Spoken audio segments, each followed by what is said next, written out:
Lebih baik ulang nama daripada gagal di medan tugas.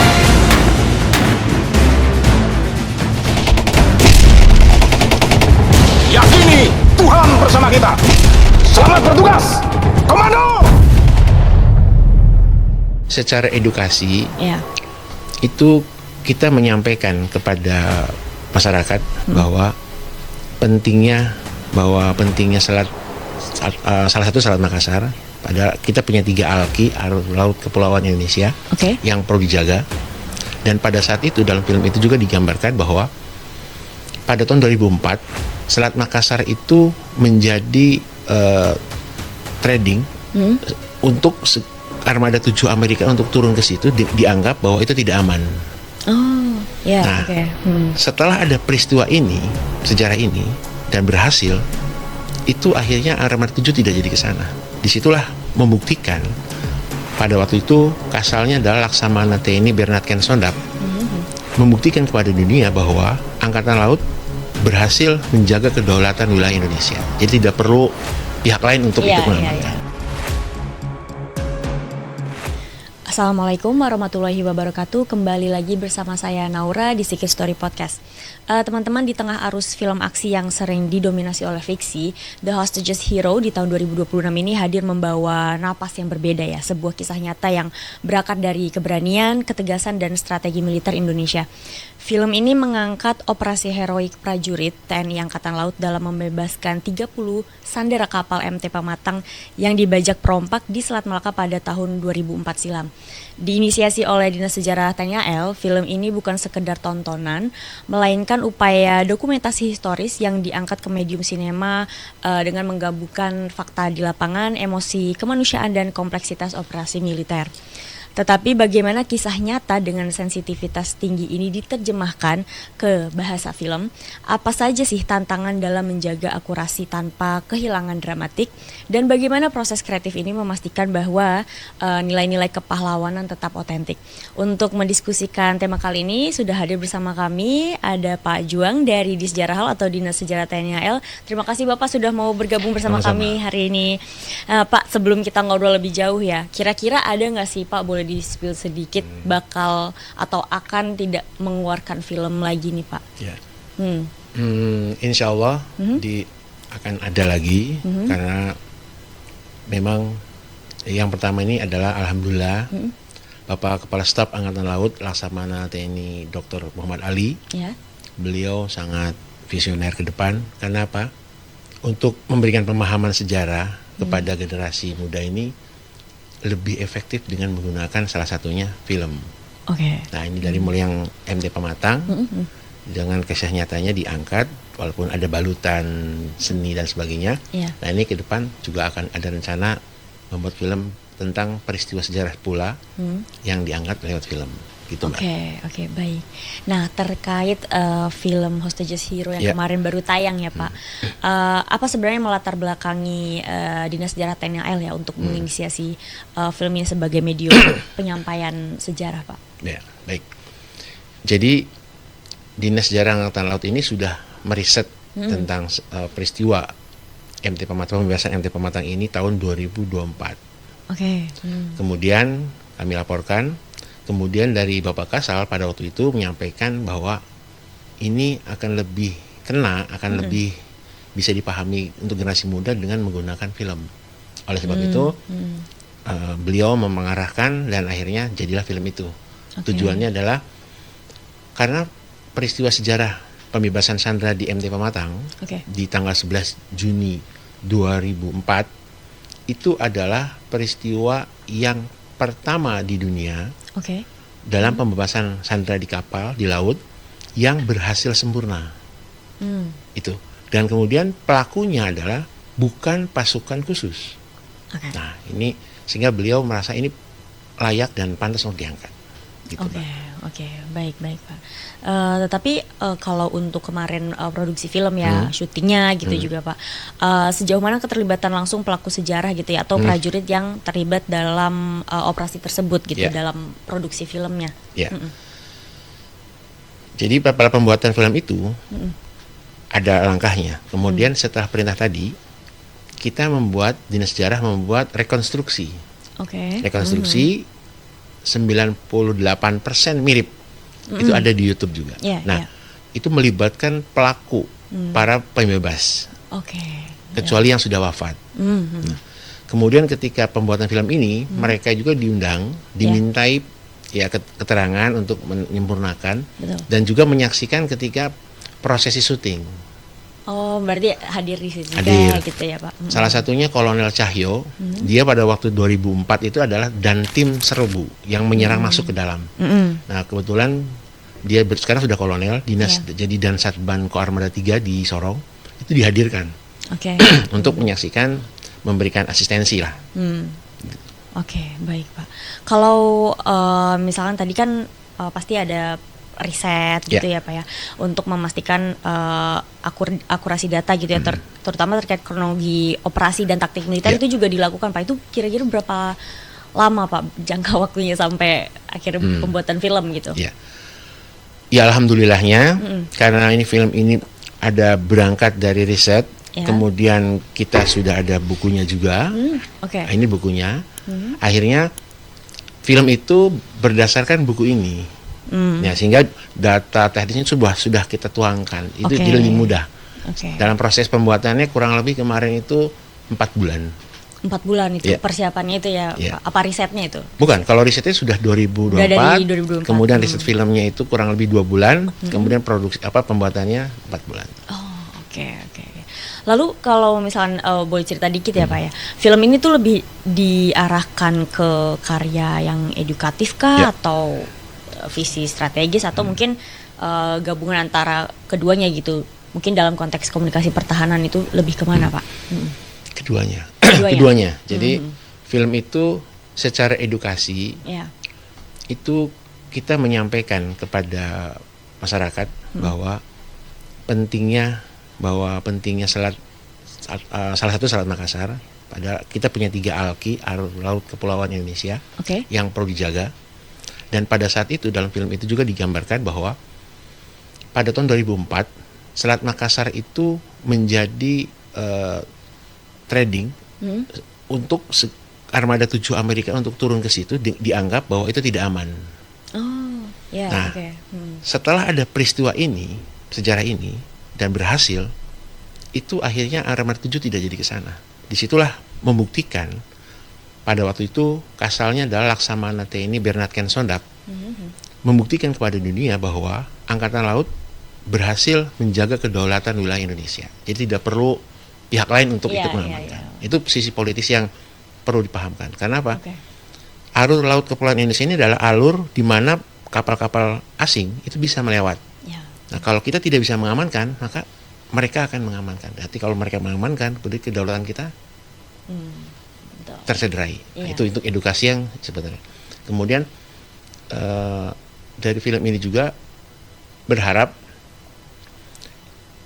ya dengan kemasan mungkin belum sempurna karena memang filmnya durasinya pendek, tapi paling tidak di sini bisa menjadikan pemahaman pada masyarakat bahwa ada loh peristiwa nyata sehingga ini menjadi grafiti yang selama ini terpendam lama.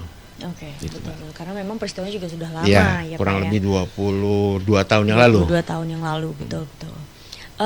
Lalu Pak, kan pembuatan film ini kan tadi beberapa bulan ya, 4 bulan gitu ya. Itu kan cukup pendek jangka waktunya juga. Ada nggak Pak tantangan terbesarnya gitu ya dalam merekonstruksi peristiwa gitu yang terjadi udah ya itu 22 tahun yang lalu gitu? Apa Pak? Jadi gini tantangannya, ya satu yang pertama adalah KM-MT Pematangnya sudah tidak ada. Udah nggak ada. Jadi tahun 2024 itu kita melaksanakan rekonstruksi, bukan film ya. Itu MT Pematang ada. Jadi kalau Mbak lihat di YouTube-nya di Sejarah Hal itu ada, itu kita laksanakan hampir mirip. Nah, itu di TKP-nya. Dengan pelaku yang asli juga. Namun ketika pembuatan film kita coba cari, rupanya kapalnya sudah tidak ada. Nah, itu satu. Akhirnya ada sebuah tantangan bagaimana membuat sebuah kapal yang ya mungkin mirip-mirip yang seperti itu. Itu juga tidak mudah. Itu satu. Yang kedua, di awal kendala-kendala lain adalah mematchkan antara aktor Ya. dengan peristiwa itu. Karena kan gini Mbak, ini uniknya film ini, uniknya ya.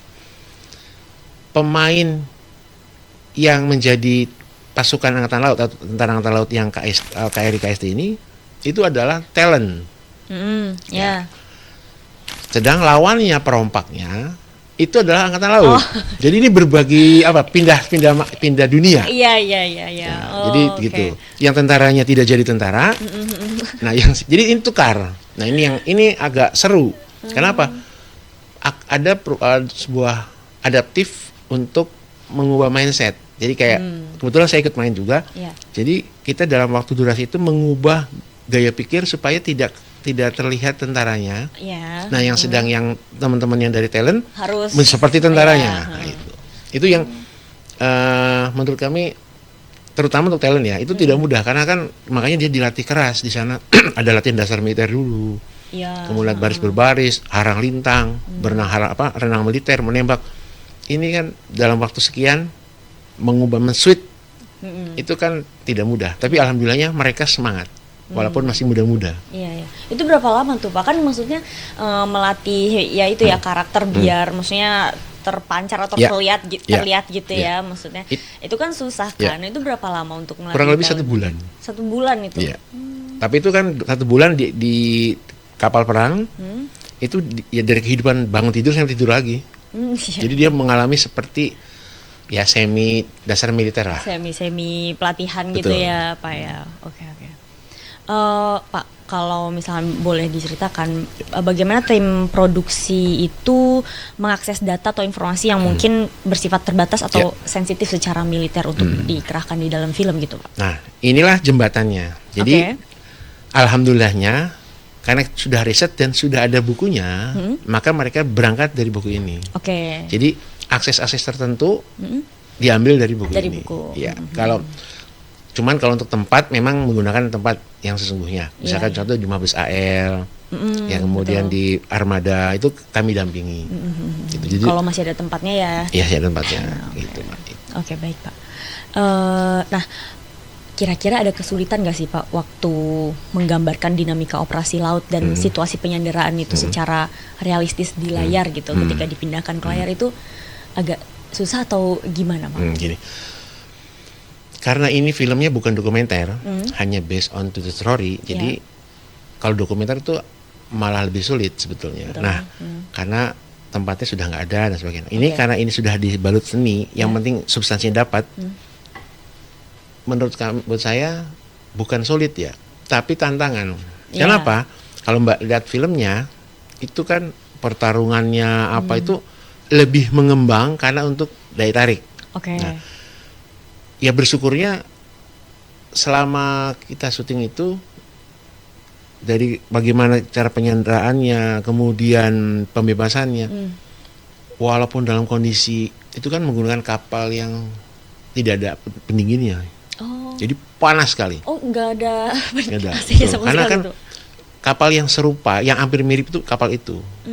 Kan kita kan memilih. Iya. Nah, di situ secara physically itu sebenarnya tidak mudah. Tapi hebatnya tuh tim ini, baik pemain, produser, kemudian sutradara dan sebagainya ini mungkin ada ruh kebersamaan ya. Oke. Itu waktu pelaksanaan sangat solid. Sehingga kekurangan satu dan yang lainnya saling support. Sehingga pada waktu itu bahkan ada beberapa adegan yang tadinya A akhirnya muncul inovasi jadi B supaya lebih hidup lah. Lebih hidup. Itu inisiatifnya itu muncul dengan sendirinya karena ada rasa kepemilikan di antara yang bergiat tersebut. Itu yang saya salut pada pembuatan film di kapal itu. Iya, berarti lebih ke tantangannya Pak ya. Ya. Itu tantangannya. Oke, baik Pak. Kalau untuk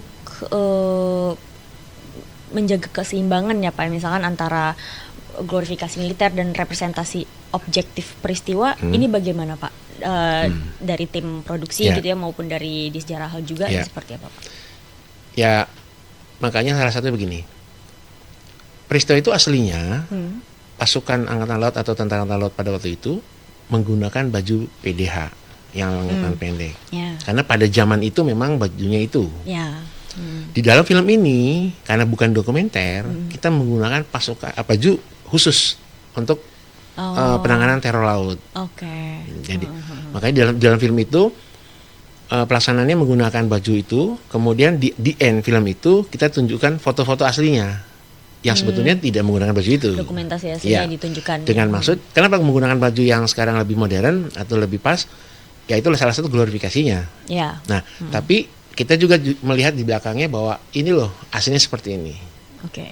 Karena ini filmnya bukan film dokumenter yang seperti apa ya? Kalau film luar itu seperti Pearl Harbor itu kan dia menggunakan baju sesungguhnya. Iya, betul. Nah, ini memang tidak ke sana film itu. Oke. Betul Pak. Baik. Nah Pak, kalau tantangan lagi nih Ya. Pak ya, tantangan dalam membangun karakter hero-nya Ya. ini ya, tanpa mengaburkan kerja kolektif ya atau Ya. kebersamaan tim operasi ini seperti apa Pak? Tantangannya cukup berat atau bagaimana Pak? Ya. Jadi di situ karena memang peristiwa itu Avenger. Jadi kalau film Hollywood itu Avenger. Jadi itu Ya. kebersamaan. Maka di situ kan ada tokoh Reno, ada apa namanya Cahyo, Ya. ada Kusnin. Jadi itu tokoh-tokoh sesungguhnya. Nah kalau Reno itu fiktif. Ada Letkol Taufik sebagai komandan. Ya.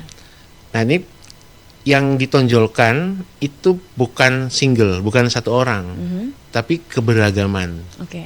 Sehingga yang kita angkat tidak bergeser dari sejarahnya, bahwa peristiwa sejarah ini itu bukan Superman, tapi Avenger, kebersamaan. Oke. Dan keberhasilan ini karena kebersamaan, sehingga kita angkat dari sisi kemanusiaan dan masing-masing tokoh ini.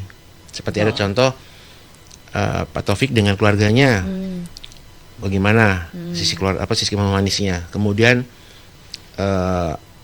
Cahyo dengan istrinya, Oke. itu kita angkat supaya di balik tugas pokok ini ada orang-orang yang mendukung dan ada sisi humanis yang ada.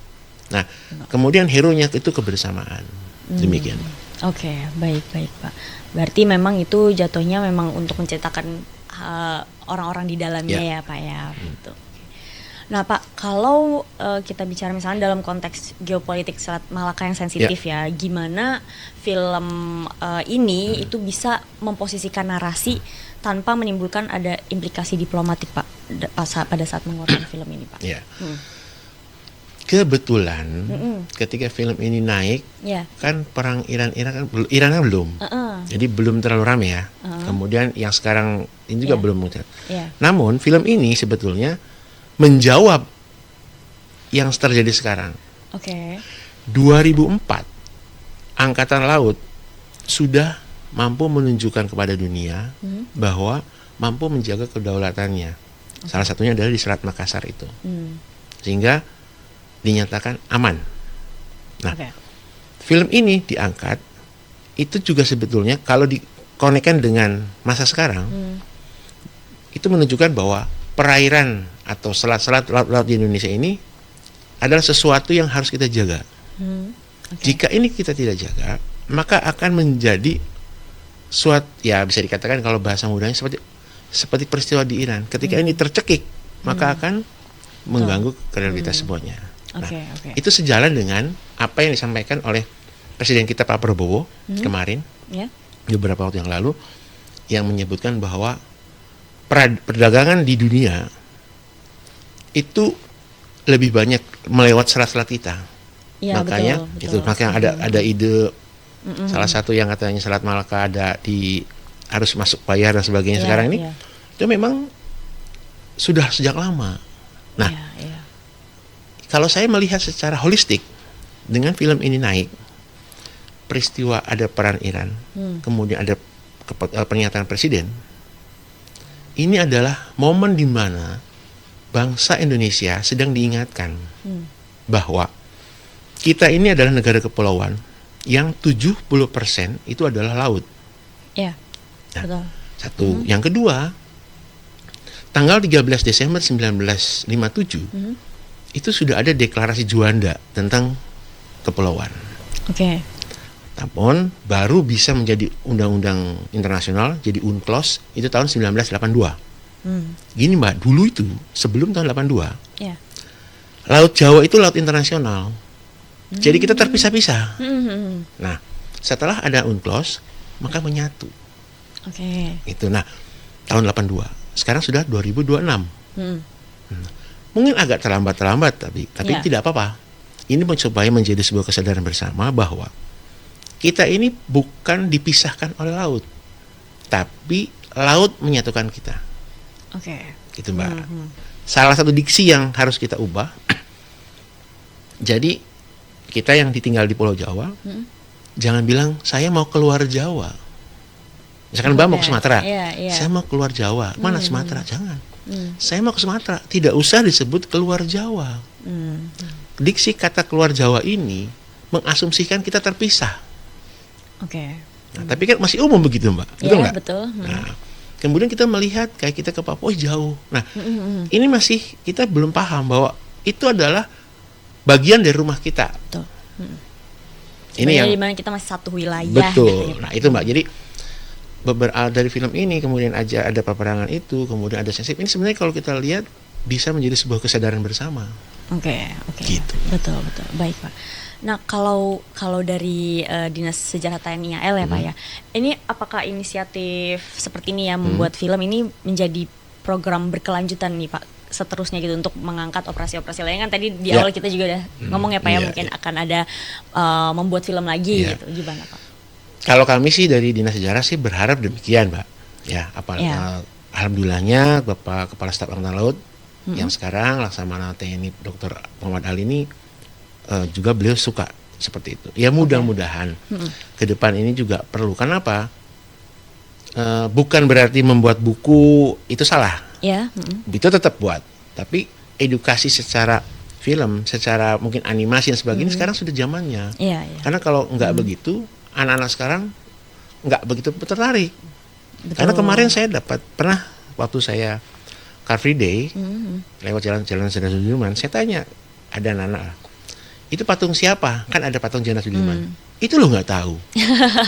Nah, padahal itu patung sebesar itu di tengah-tengah itu tidak tahu. Nah, padahal buku Sudirman banyak. Mungkin ya dengan podcast seperti ini atau dengan anak muda yang lain, ini kita harus mengkreatif. Jadi entah dengan jenis apa, yang penting mereka paham. Nanti kalau udah paham, tertarik, kalau ingin mendalami baru baca bukunya. Iya, betul. Jadi selama ini kan kalau zaman saya mau tahu ke perpustakaan. Tapi karena kami lahir di budaya buku, ya nggak aneh karena kamu biasa.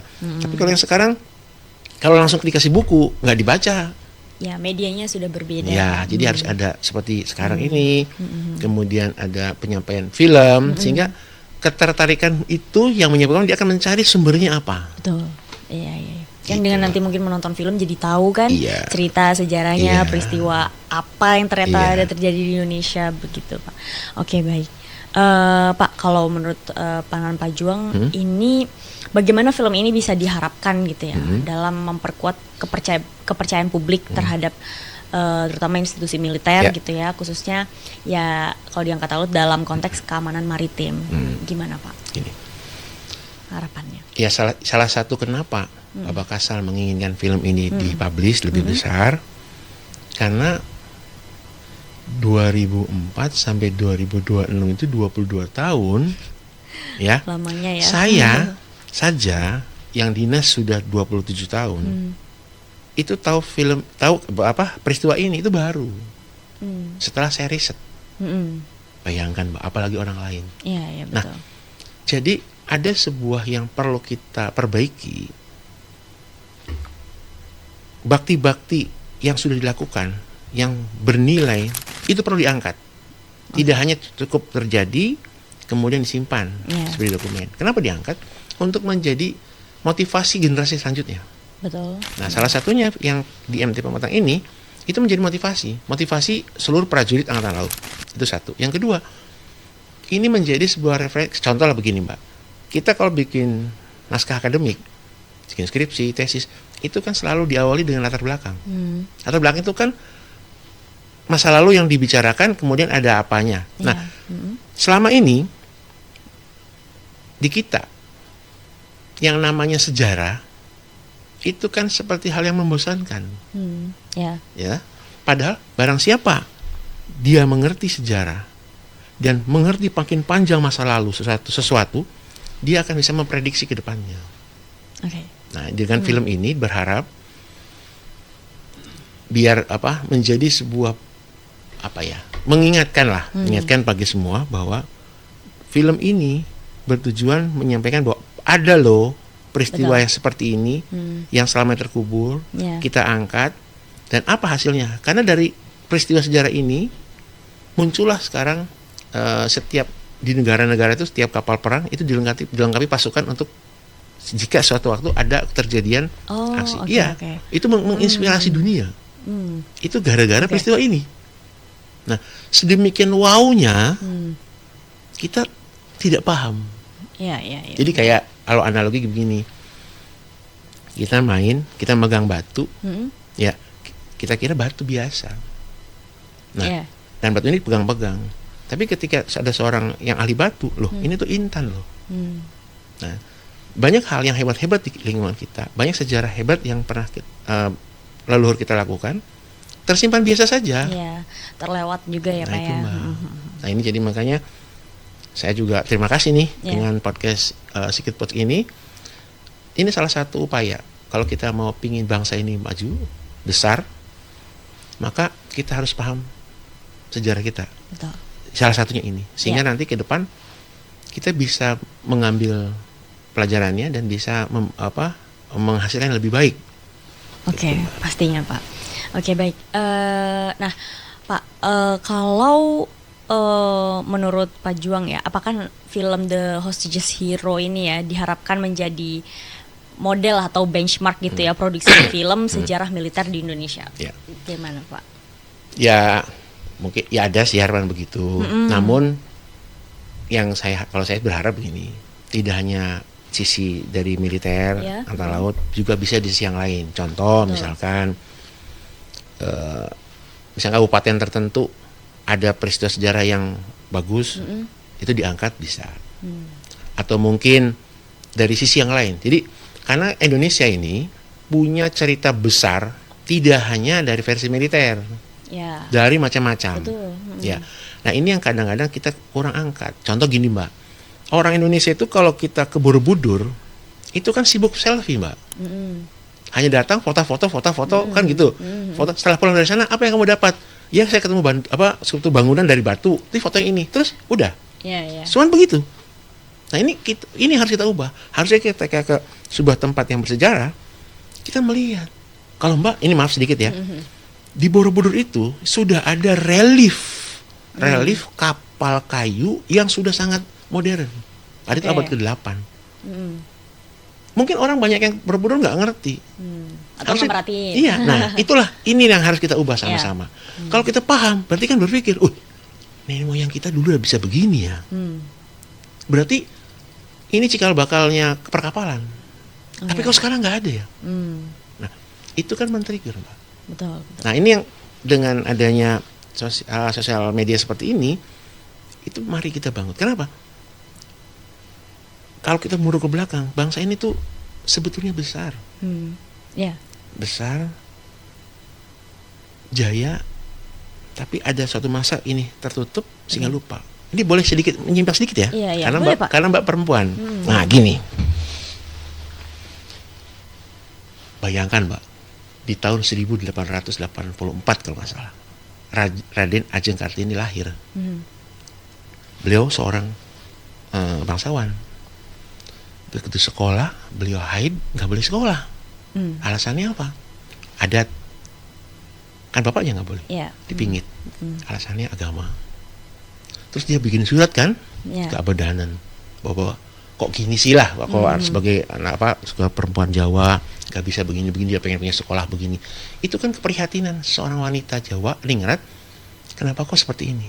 Padahal Mbak, Kartini itu kan lahir di Jepara. Sekian tahun ke belakang, di situ ada Ratu Kalinyamat Mbak, lahirnya di Jepara juga. Itu dia ningrat juga, jadi raja. Nah, mundur lagi sekian abad ke belakang, di situ ada Ratu Sima, yang kapalnya itu diakui sampai di Cina. Bayangkan, berarti kan ada keterputusan informasi pada zaman itu. Betul. Iya. Dan orang-orang Jawa selalu mendiskreditkan perempuan. Nggak boleh sekolah jauh, nggak boleh sekolah gitu, seperti itu. Pertanyaannya, Jawa yang mana? Yang berikut, Mbak tahu Tribhuwana Tunggal Dewi, Raja Majapahit yang kemudian punya pati Gajah Mada, Sumapalapa. Tribhuwana Tunggal Dewi perempuan, Mbak. Orang Jawa. Itu masa Majapahit.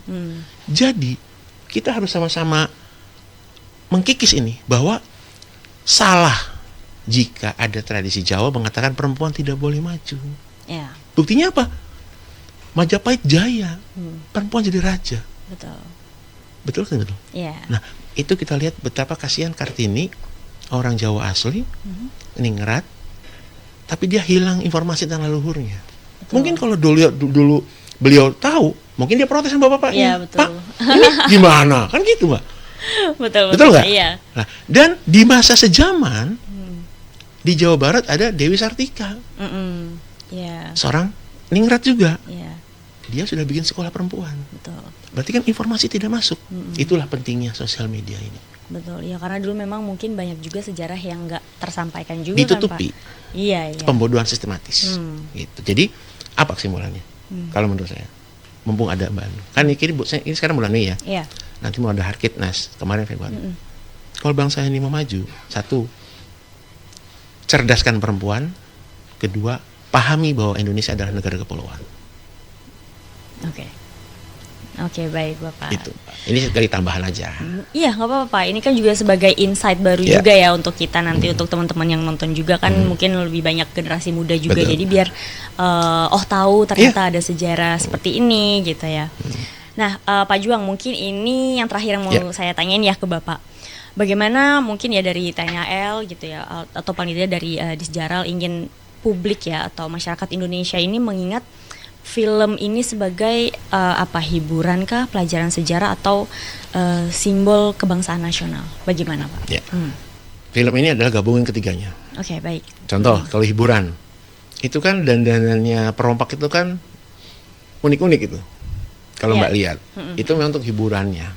Ya, kemudian ada komedinya, itu hiburannya. Nah, kalau untuk sejarahnya jelas. Kalau kebanggaan, the end dari film itu adalah tayangan nyata, di mana yang tadinya Selat Malaka itu yang dianggap hitam dan ada kekuatan lain ingin berkuasa di situ, akhirnya ditepis. Betul. Itu sebenarnya pesannya di situ. Kalau mau secara dipandang secara politis, secara yang lebih geopolitik lebih besar, itu adalah di scene terakhir itu. Itulah pesannya. Oke, kelihatannya di scene terakhir ya, film itulah, ya Pak. Iya, film itu kalau Mbak nonton nanti itu ada, itulah menunjukkan operasi ini berhasil meyakinkan dunia bahwa kita Indonesia mampu menjaga kedaulatan kita. Oke, baik Pak Juang, terima kasih nih Pak sebelumnya sudah mau bergabung ya Pak ya, sudah mau sharing juga bersama podcast kita. Oke, baik teman-teman, di balik setiap adegan terdapat upaya menjaga integritas sejarah, menghormati pelaku dan menyampaikan pesan bahwa keberanian tidak lahir dari kebetulan melainkan dari disiplin, latihan dan keputusan dalam tekanan ekstrim. Melalui karya ini Dinas Sejarah TNI AL tidak hanya mengarsipkan masa lalu, tetapi juga membangun narasi masa depan bahwa Indonesia memiliki cita-cita heroik yang layak dikenang untuk dipelajari dan ditransformasikan menjadi inspirasi yang kolektif. Dan ini teman-teman adalah kisah di balik layar ya, sebuah penghormatan untuk mereka yang pernah berdiri di garis depan demi menyelamatkan nyawa dan menjaga kedaulatan. Baik teman-teman, sampai bertemu di episode selanjutnya. Wassalamualaikum warahmatullahi wabarakatuh. Waalaikumsalam. Terima kasih Bapak. Sama-sama.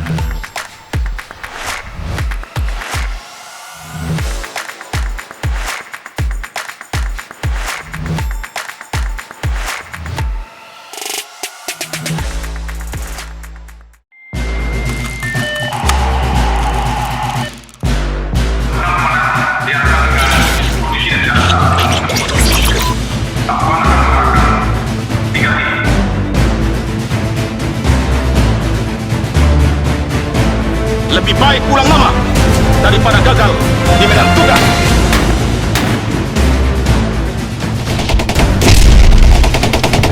Yakini kita.